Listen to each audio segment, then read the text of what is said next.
Hey everyone, I am Horny Rhyperior, here for another critical Rhyperior review, here to drill up some critiques and share with you my opinions and ideas on this week's media or movie of choice.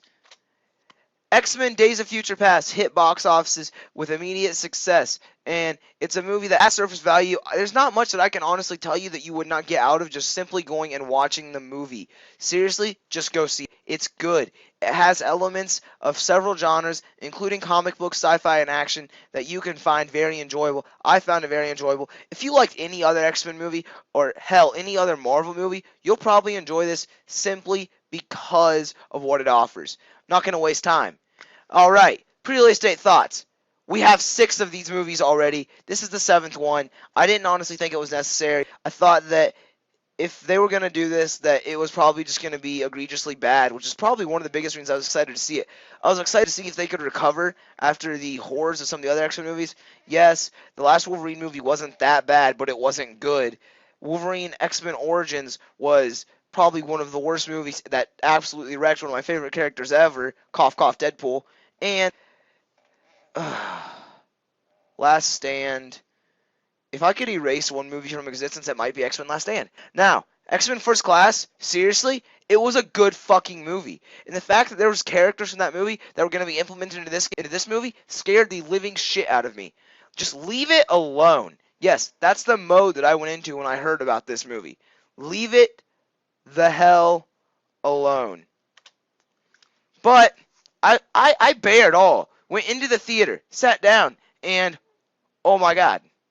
Holy shit, it was cool. Like, the first 5 minutes of the movie, you get to see, like, I think it's 4 or 5, maybe even 6 X-Men just get obliterated. They're annihilated, like just snapping the fingers fast. And then, time travel, right? Kitty just spontaneously gets a new superpower, and whatever. I mean, spoiler alert now. She sends Bishop back in time. They're all alive, and instantly they're playing inceptual mind games with you, to quote another movie, that instantly they're playing mind games with you to just mess with you as a moviegoer, and that honestly excites me a lot more than I thought it should. And it sets the tone of the movie, and it sets a pace, which they do a pretty good job of keeping up through most of the movie.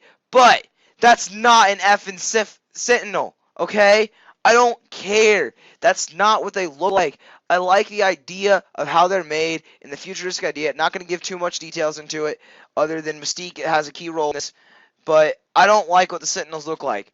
Like, seriously, why? Why do they have to make them look like that? I like the comic book Sentinels. I like the way they used to look. I like this action figure toy that I have right now. It's not bad. Please, just give me back my Sentinels. This, Trask, the quote-unquote antagonist of a lot of the movie, well, kind of, not really, but a little bit. It's just, I don't know. I feel like having someone who is physically, quote-unquote, a mutant, playing the role of a mutant hater. I know dwarfism is like an actual mutation in our world, and it could make sense that he would be like, have like some kind of hidden agenda about, oh, my mutation isn't a superpower, theirs are, so I should be mad at them. And then there's that painting in his office of another girl in a wheelchair who he's helping, which almost confirms that suspicion for me. And I might want to put a little more research into this, but I still feel like unless that hidden agenda was made more clear, a different actor could have served the role better or something. Don't get me wrong, he played the part very well.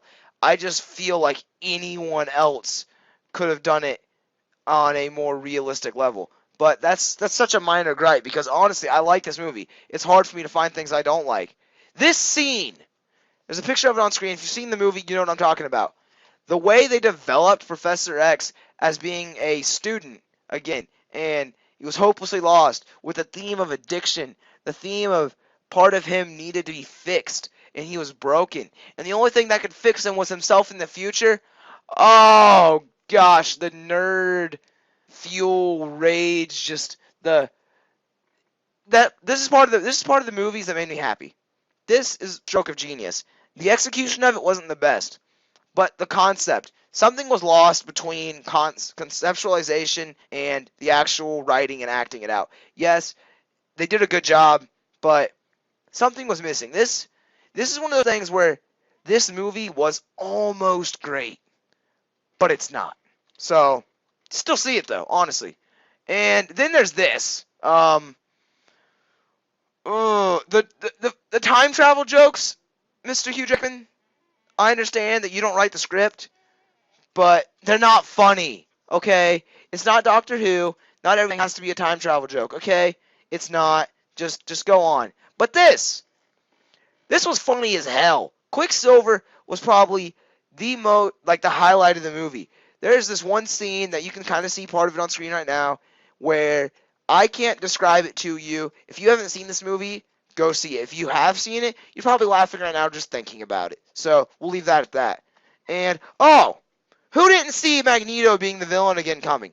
Now I'm gonna express my opinion on Magneto real quick. Just short little sidestep here. For me, Magneto is one of the most interesting characters in this movie, in the entire X-Men franchise. X-Men 2 and 3, the only reason those movies even stay in contingency for me is because Magneto is such an interesting character and such a good foil to Professor X, being as that they have such similar motives and such different methods that you can almost entirely relate it to almost any situation of good versus evil, with either side being the good guy, which is so entertaining to me that I find Magneto to be probably one of the best comic book related characters in a long time ever. So, in this movie, him coming back, giving such a spectacular performance, and still having such a crucial role in the story, and even allowing for a surprising plot twist toward the end that's not that fucking surprising, was still enjoyable for me. Oh, despite that, it works. This movie really works. There are some things that I don't like, aside from JFK being a mutant and Nixon having such a large role for no good reason, as well as Magneto killing the fucking president. What the hell were they thinking? That's not okay. But they fixed it. They fixed the X-Men franchise.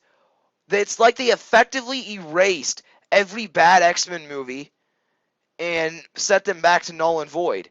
Which, yes, raises a lot of questions like, will Wolverine still have his adamantium skeleton? What role does Mystique play now? Where is Magneto? There's all these questions, and those will be answered, because we all know there's another movie coming. The only thing that matters right now is that this movie, when fixed it Felix / Bob the Builder all over the X-Men franchise and fixed everything that was wrong with it, and effectively reset a blank sheet of paper for someone new to come in, or even the same guy, because I like this movie. He can keep working on it if he wants to come in and just make a great X-Men movie, because effectively we now have all the mutants back, which is the greatest gimmick the X-Men has to give us a lot of people with superpowers in the same room, in the same building, just academizing and being badass superheroes everywhere, or villains, and just like showing off what they can do. That's the great thing about this. So now we can do that. Thank you. Now, seriously, this movie kicked the hell out of the X-Men franchise. They fixed it. They fixed it. And I want to thank X-Men Days of Future Past. Thank you. Thank you. This movie gets a critical hit. It was worth it. This movie is good. And, I mean, yes, it could have been better. Of course. So much better. It could have been so much better. Oh, there are so many things wrong that I don't even care about because of how not terrible it was. Oh yeah, and there's this. I'm just going to show you this image. In case you didn't know who the blue dude at the end was, it's this guy. The dude making the pyramids? Yeah. Maybe this helps a little bit. I'm not going to go too much into that, though. I give this movie a 3 out of 5, mostly because I'm not as big of an X-Men fan as I am a Godzilla fan, but I still like it. I really do. I like how it sets the stage for the next movie, which will probably be even better. It's just the amount of things that I found wrong with this movie that I didn't really want to share with you, because I did not want to help hinder the success of this movie in any way, shape, or form at all, is because I want you people to go see the movie right now. Just go, please.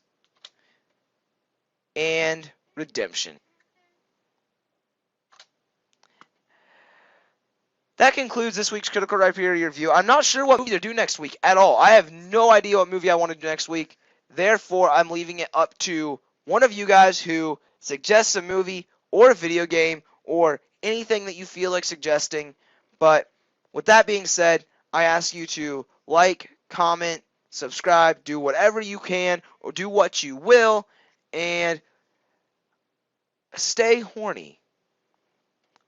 I'm out. See you guys next time.